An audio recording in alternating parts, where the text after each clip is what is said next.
Good morning students, welcome in Unique School Sikar.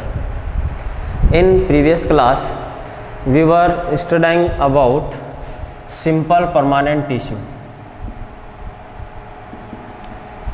Simple permanent tissue which are formed of the same kinds of cells. In simple permanent tissues, four types also. Four parts. In four parts, first parenchyma,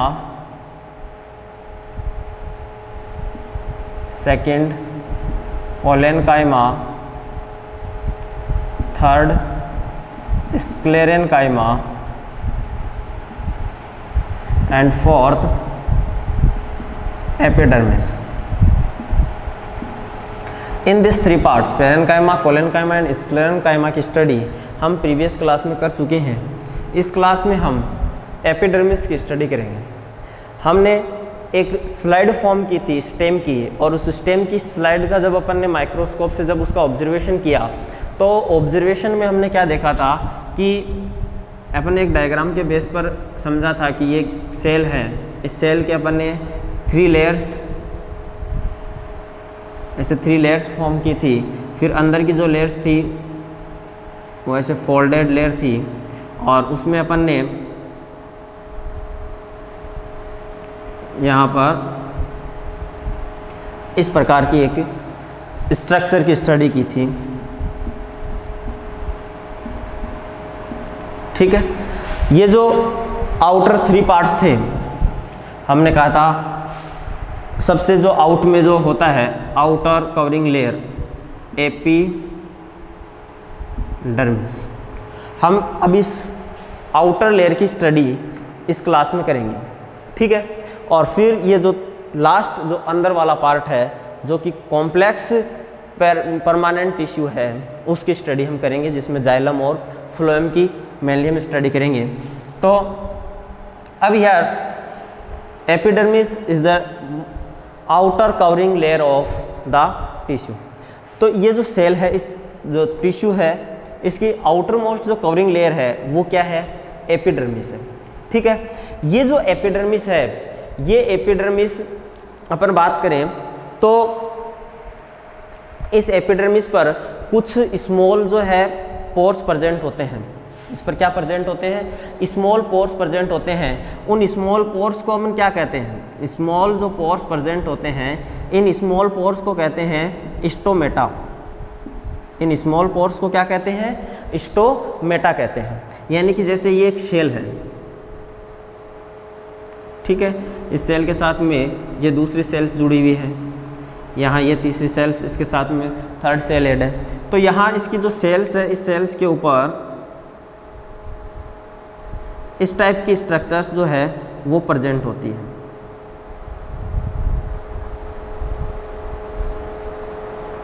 ये ठीक है, ये जो structure है, इन structures को क्या बोलते हैं? स्टोमेटा बोलते हैं। स्टोमेटा की हम जो स्ट्रक्चर है वो स्ट्रक्चर यहाँ फॉर्म करते हैं।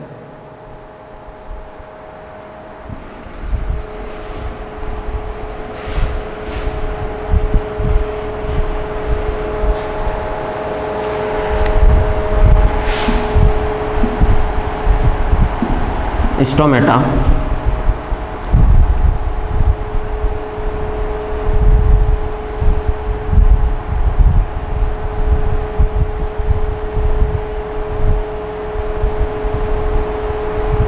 इस टाइप की स्ट्रक्चर होती है। इस पर यहाँ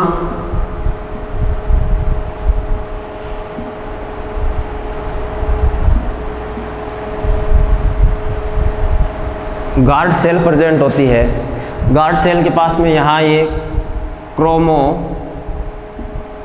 प्रेजेंट होते हैं। यहाँ पर न्यूक्लियस प्रेजेंट होता है मिड में।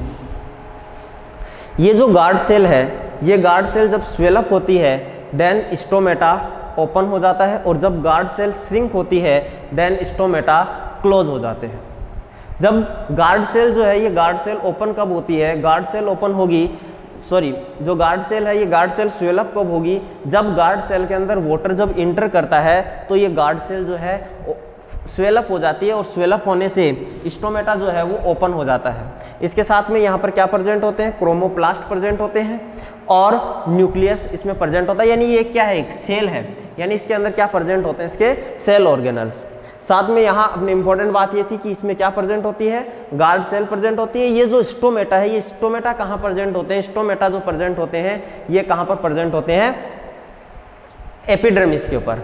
इनकी जो स्टोमेटा की जो स्ट्रक्चर है वो कैसी स्ट्रक्चर होती है, इनकी स्ट्रक्चर यदि अपन देखें तो इनकी स्ट्रक्चर होती है किडनी शेप्ड। कैसी स्ट्रक्चर होती है इनकी, किडनी शेप्ड इनकी स्ट्रक्चर होती है।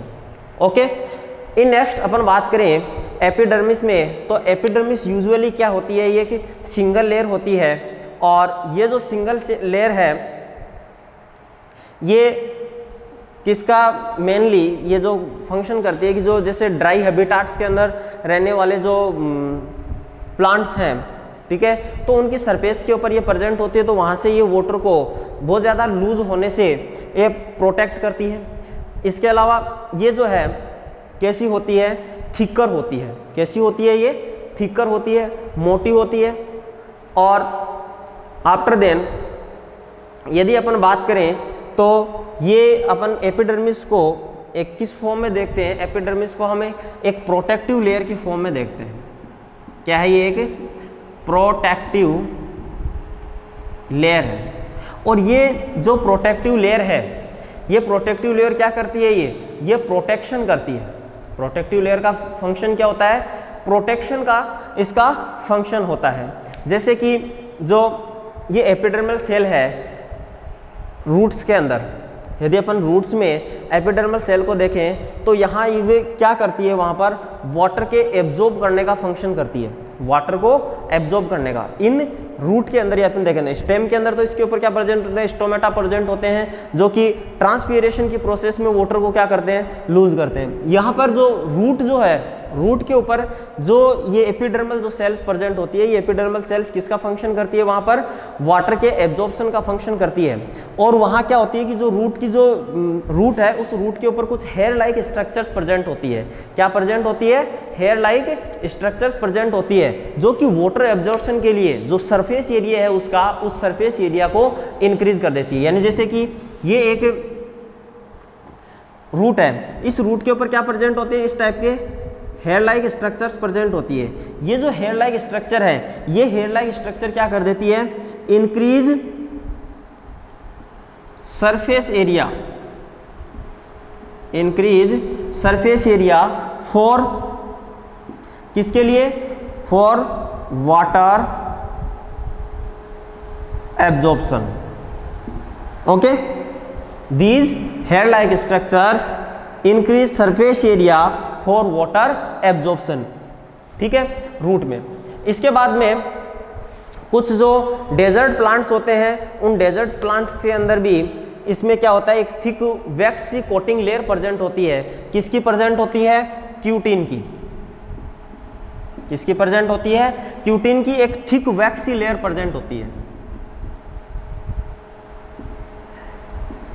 ये क्या करती है, वाटर को लूज होने से प्रिवेंट करती है, ठीक है। क्या करती है, वाटर को लूज करने से प्रिवेंट करती है। In the end upon epidermis में यदि अपन देखें तो at the end upon epidermis में क्या देखते हैं कि एपिडर्मिस जो है, एपिडर्मिस एक अपन ने कहा कि एक प्रोटेक्टिव लेयर के रूप में भी क्या करती है, फंक्शन करती है। तो इसकी जो आउटर जो स्ट्रक्चर है, यानी ये क्या है, आउटर कवरिंग लेयर है, और इस आउटर कवरिंग लेयर में भी जो इसकी आउटर जो सेल होती है वो क्या होती है, डेड सेल्स होती है। क्या होती है, वो डेड सेल्स होती है। और डेड सेल होने के कारण वो बाहर से जो भी अन्य जो कंपोनेंट हैं, उन कंपोनेंट से क्या करती है, प्लांट की प्रोटेक्शन करती है, ठीक है ना। जैसे अपन ने एक स्लाइस जो कट किया था, उस स्लाइड को जब मैंने माइक्रोस्कोप से देखा तो उसकी जो आउटर कवरिंग जो लेयर थी, वो आउटर कवरिंग लेयर किसकी थी, कौन थी, एपिडर्मिस थी। और वो जो आउटर कवरिंग लेयर है उसके ऊपर बाहर अपन क्या देखते हैं कि जैसे मान लो कि बार्क होती है, ठीक है ना, छाल जिसको अपन बोलते हैं। और वो क्या होती है, ऐसे स्मॉल जो पार्ट्स उसके अंदर ब्रेक डाउन होती है, स्मॉल पार्ट्स के अंदर क्या होती है, ब्रेक डाउन होती है। तो वो क्या है, एक वो प्रोटेक्टिंग लेयर है। ठीक है ना। इस टाइप की स्ट्रक्चर बन जाती है, जैसे कि मेनली ये एक आउटर अपन ये कहें कि एपिडर्मिस है, ठीक है। इसकी ऊपर वाली जो सेल्स है वो ऐसे ब्रेक हो जाती है, क्या हो जाती है, ब्रेक हो जाती है स्मॉल पार्ट्स के अंदर। जब ये ब्रेक हो जाती है तो ये क्या हो जाती है, प्रोटेक्टिव लेयर, जिसको अपन क्या बोलते हैं, बार्क बोलते हैं ट्री की, ठीक है। तो ये क्या है, एक प्रोटेक्टिंग लेयर है। तो ये एपिडर्मिस के अपन ने एपिडर्मिस का जो पार्ट था उस पार्ट की अपन ने स्टडी की। नेक्स्ट हम बात करते हैं सिंपल परमानेंट टिश्यू से, अब हम बात करते हैं कॉम्प्लेक्स परमानेंट टिश्यू की। कॉम्प्लेक्स जो परमानेंट टिश्यू है, कॉम्प्लेक्स परमानेंट टिश्यू में हम क्या देखते हैं कि जो कॉम्प्लेक्स परमानेंट टिश्यू है वो 2 और मोर देन सेल से मेडअप होता है। कॉम्प्लेक्स परमानेंट टिश्यू, कॉम्प्लेक्स जो परमानेंट टिश्यू है ये कॉम्प्लेक्स परमानेंट टिश्यू किससे मेडअप होता है, मोर देन सेल से। मोर देन किससे, 2 और मोर देन, ठीक है। अब ये 2 और मोर देन सेल्स कौन सी, यहां जो कि सेम फंक्शन करने वाले नहीं है, समझ में आ रही बात। इसका मतलब ये नहीं है कि जैसे कि मान लो अपन ने कहा कि सिंपल परमानेंट टिश्यू है तो सिंपल परमानेंट टिश्यू एक सेल से मेडअप होता है, एक सेल से नहीं होता, वो सेम काइंड ऑफ सेल से मेडअप होता है। और यहाँ जो ये है 2 और मोर देन सेल्स की मैं वर्ड यूज में ले रहा हूँ, तो ये 2 और मोर देन सेल्स का मतलब यह है कि जो सेल्स का ग्रुपिंग है उसमें जो डिफरेंट फंक्शन करने वाली जो सेल्स है, ठीक है ना, वो डिफरेंट फंक्शन करने वाली जो सेल्स है वो मिलकर के और किसका फॉर्मेशन करती है, कॉम्प्लेक्स परमानेंट टिश्यू का फॉर्मेशन करती है, जो कि एक कोऑर्डिनेट में रह करके और फंक्शन करती है। यहाँ अपन मेनली कॉम्प्लेक्स परमानेंट टिश्यू में 2 टाइप्स की स्टडी करेंगे, एक तो जाइलम और फिर सेकंड फ्लोएम। एक तो अपन बात करते हैं किसकी, जाइलम की, और एक अपन बात करते हैं मेनली यहाँ पर फ्लोएम की। अपन ने जाइलम के, मैंने आपको जाइलम के 4 पार्ट्स बताए थे, xylem, parenchyma, next second xylem fibres, third tracheids and fourth vessels. क्या है, xylem parenchyma, xylem fibres, tracheids और वेसल्स की बात करते हैं। तो यहाँ जो ट्रेकिड्स और ये जो वेसल्स हैं, ये ट्रेकिड और वेसल्स की क्या होती है, थिक वॉल्स होती है। ट्रेकिड्स और वेसल्स की क्या होती है, थिक वॉल्स होती है ये, और कैसी होती है, डेड सेल्स होती है। कैसी होती है इनकी, थिक वॉल और डेड सेल्स। थिक वॉल होती है और डेड सेल होती है। और इसके अलावा ये जो है ट्यूबुलर फॉर्म के अंदर प्रेजेंट होती है। किस फॉर्म में होती है, ट्यूबुलर फॉर्म के अंदर।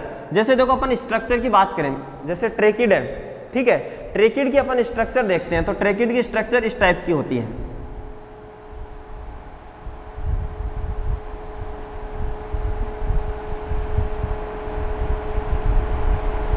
ठीक है, ये है, यहां पर क्या प्रेजेंट होते हैं इसमें तो ये जो ट्रेकिड्स है, इस ट्रेकिड्स में मैंने जो ये गोल बनाए हैं इनको क्या बोलते हैं, इनको बोलते हैं पिट्स।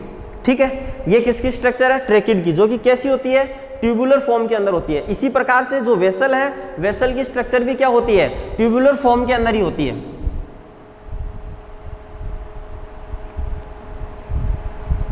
ठीक है, और यहां पर भी इसमें क्या प्रेजेंट होते हैं, मिड में पिट्स प्रेजेंट होते हैं। ये क्या है, वेसल्स हैं। तो हमने क्या पढ़ा कि जो ट्रेकिड्स और जो वेसल्स हैं दोनों ही कैसी होती है, डेड सेल्स होती है, उनकी थिक वॉल होती है, और ये किस फॉर्म में प्रेजेंट होती है, ट्यूबुलर स्ट्रक्चर के अंदर प्रेजेंट होती है। अब बात करते हैं कि इनका फंक्शन क्या है। तो ये क्या करती है, ट्रेकिड्स और जो वेसल्स हैं ये फंक्शन करती है वाटर को, जो वाटर है, जो मिनरल्स हैं उनका ट्रांसपोर्टेशन करने का जो कार्य है वो कौन करती है, ये जो ट्रेकिड्स और वेसल्स हैं इनका फंक्शन है।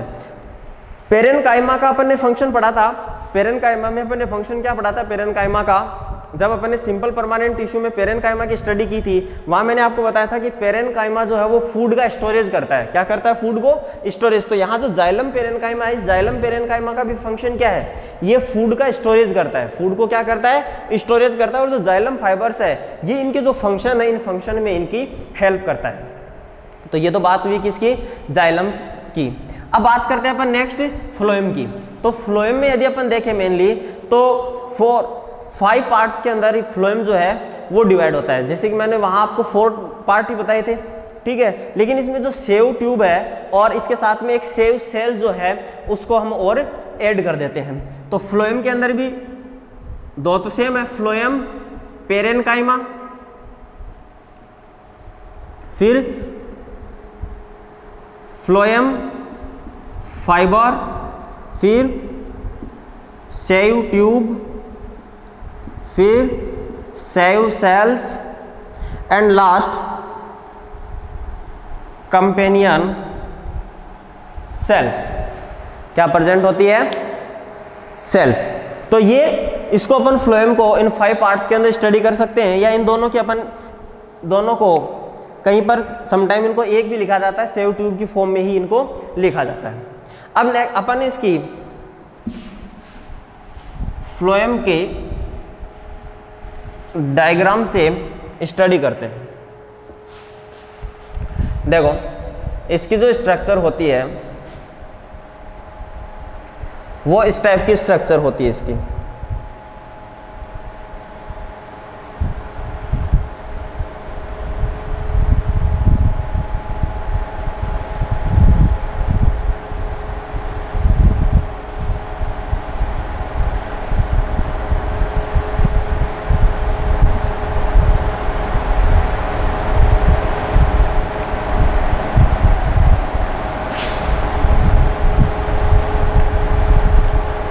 ठीक उसी प्रकार से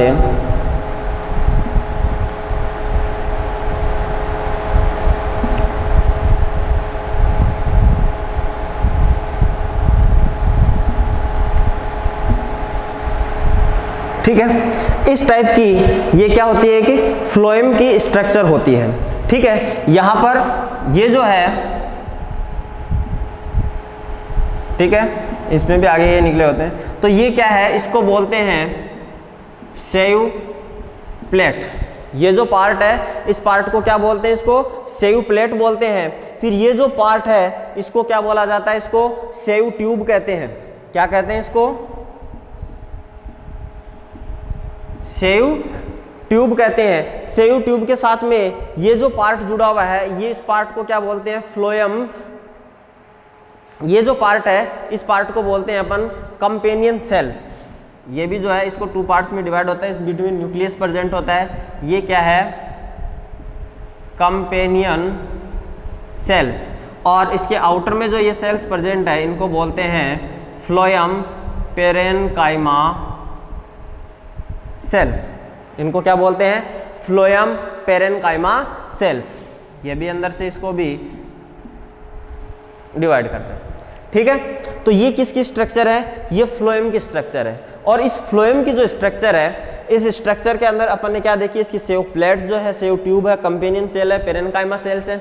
अब वही बात कि यहाँ इस जो फ्लोएम है, इस फ्लोएम का फंक्शन क्या है? जिस प्रकार से जाइलम का फंक्शन अपन ने क्या पढ़ा कि जाइलम क्या करता है कि रूट के द्वारा जो वाटर का एब्जॉर्प्शन होता है, जो मिनरल्स का एब्जॉर्प्शन होता है, उनको कहाँ तक पहुँचाता है? उनको लीफ तक ट्रांसपोर्ट करता है। लीफ में क्या होता है? फोटोसिंथेसिस प्रोसेस होती है, वहाँ जो फूड का फॉर्मेशन होता है, जो फूड का फॉर्मेशन होता है उस फूड को फिर जो फ्लोएम है, ये फ्लोएम जो सेव ट्यूब से ये क्या करती है? वहाँ से जो फूड है उस फूड को लेकर के और जो प्लांट्स के जो वेरियस पार्ट्स हैं उन वेरियस पार्ट्स तक ये पहुँचाती है। यदि अपन बात करें सिर्फ एक फ्लोएम जो फाइबर है उस फाइबर को छोड़ दिया जाए, लेफ्ट कर दिया जाए, एक्सेप्ट माने, तो बाकी जो फ्लोएम जो सेल्स हैं वो कैसी होती है? लिविंग सेल्स होती है। बाकी सेल्स क्या होती है? लिविंग सेल्स होती है। और जो फ्लोएम फाइबर्स है वो कैसी होती है? डेड सेल्स होती है। तो ये अपन ने बात पढ़ी किसकी? कॉम्प्लेक्स परमानेंट टिश्यू की। और कॉम्प्लेक्स परमानेंट टिश्यू में अपन ने डिटेल में स्टडी की है किसकी? जाइलम एंड फ्लोएम की। ठीक है, तो यहाँ अपना जो प्लांट टिश्यू का जो पार्ट था इस चैप्टर का, यानी इस चैप्टर को अपन ने 2 पार्ट्स में डिवाइड किया था, एक प्लांट टिश्यू और सेकंड एनिमल टिश्यू। फिर अपन ने प्लांट टिश्यू का क्लासिफिकेशन पढ़ा था और आफ्टर देन अपन ने क्या पढ़ा कि प्लांट टिश्यू जो है उनको अपन 2 टाइप्स में डिवाइड करते हैं, और meristematic tissue and permanent tissue. फिर अपन ने मेरिस्टेमेटिक टिश्यू की डिटेल स्टडी की। आफ्टर देन अपन ने परमानेंट जो टिश्यू है उसको 2 टाइप्स में डिवाइड किया, सिंपल परमानेंट टिश्यू और complex permanent tissue. Simple permanent tissue में अपन ने parenchyma, sclerenchyma, collenchyma and epidermis की स्टडी की, और जो कॉम्प्लेक्स परमानेंट टिश्यू है उसमें अपन ने स्टडी की जाइलम एंड फ्लोएम की। तो जाइलम और फ्लोएम जो है वो कैसे होते हैं, कॉम्प्लेक्स परमानेंट टिश्यू। यहाँ प्लांट टिश्यू का अपना जो पार्ट है वो कंप्लीट होता है। नेक्स्ट जो क्लास होगी अपनी, नेक्स्ट क्लास में हम बात करेंगे किसकी, एनिमल टिश्यूज की। Till then thanks for watching this video.